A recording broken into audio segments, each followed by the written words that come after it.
सबसे पहले मैं उस कन्हैया के चरणों में अपना सिर झुकाकर प्रणाम करता हूँ, जिसकी कथा बड़े सुंदर तरीके से हमारे आदरणीय शास्त्री जी सुनील चेतन जी के मुखारबिंद से आप लोग सुन रहे हैं।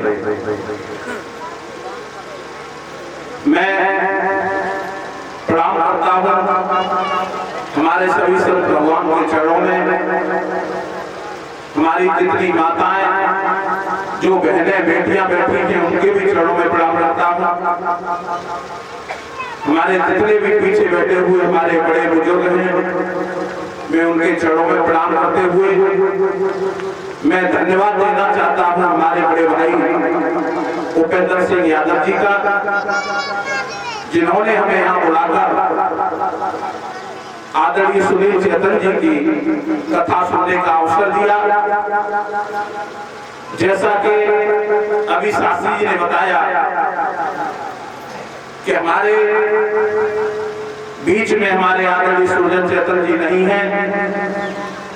उनकी कथा वास्तव में जहां भी होती थी हम कोशिश करते थे हर जगह कथा जाकर के सुने, लेकिन खुशी इस बात की है कि भले ही सुनील चेतन जी हमारे बीच में नहीं है, लेकिन वो अपनी वाणी, वो अपनी आवाज हमारे भाई सुनील चेतन जी को देकर के गए हैं। मैं उनके लिए जोरदार ताली आपसे चाहता हूं। साथियों, कथा का शुभारंभ हमारे श्रद्धे बाबा आधार चेतन जी ने कराया।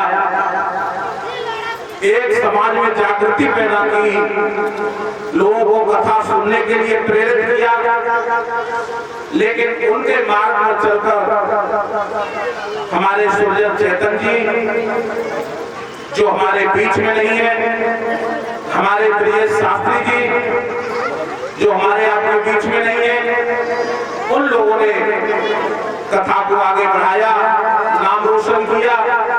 लेकिन इतनी कम उम्र में हमारे सुनील चेतन जी अपनी आवाज की बुलंदियां दूर दूर प्रदेश में पहुंचा रहे हैं।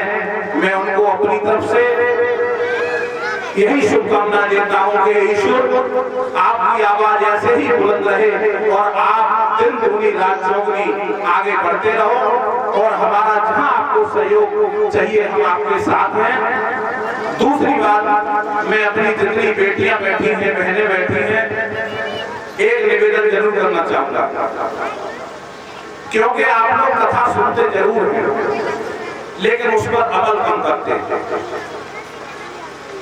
कथा इसलिए सुनाई जाती है कि हम लोगों को ये प्रेरणा मिले कि जो हमारे पहले देवी देवता जितने भी थे उनके कर्म क्या थे। भगवान कोई पैदा नहीं हुआ है, भगवान को अपने कर्मों से बना। जब आपके कर्म अच्छे होंगे वही आगे चल करके उस श्रेणी में आता है। तो मैं तो बहनों से कहना चाहूंगा कि इस कथा का श्रवण कर रही हो, अभी आप दूसरे घर जाओ, और जब दूसरे घर जाकर के अपनी सास को अपनी माँ समझोगी, अपने ससुर को अपना पिता समझोगी, अपने जेठ को बड़ा भाई समझोगी, तो आपके परिवार का, आपके माँ बाप का, आपके क्षेत्र का नाम रोशन होगा।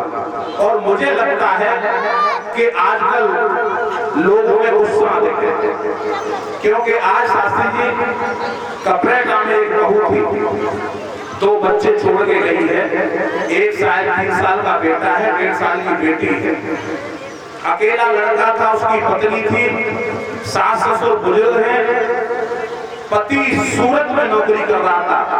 फोन पे कोई बात हो गई पति से और उसने आत्महत्या कर ली। ये जो गुस्सा हम लोगों में भरी हुई है उसको हमें कम करना पड़ेगा। हमारे कान भगवान ने 2 दिए हैं, और 2 इसलिए दिए हैं कि एक से सुनो, दूसरे से निकालो। और जब आप लोग गुस्सा में शांति ले आओगे तो मुझे नहीं लगता कोई घटना होगी।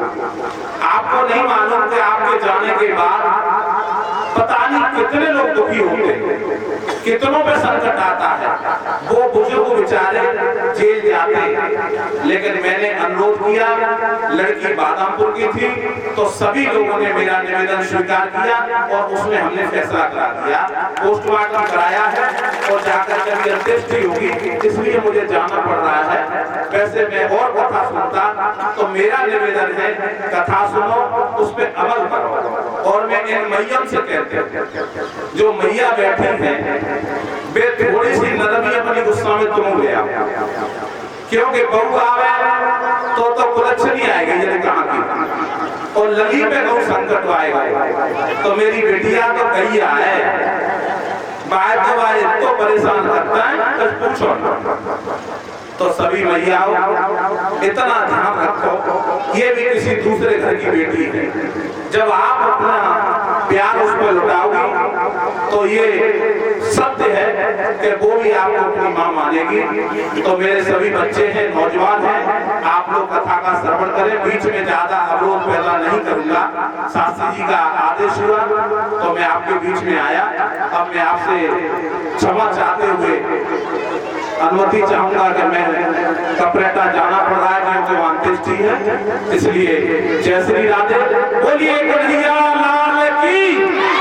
बहुत बहुत धन्यवाद। बड़ी अच्छी बात है। तो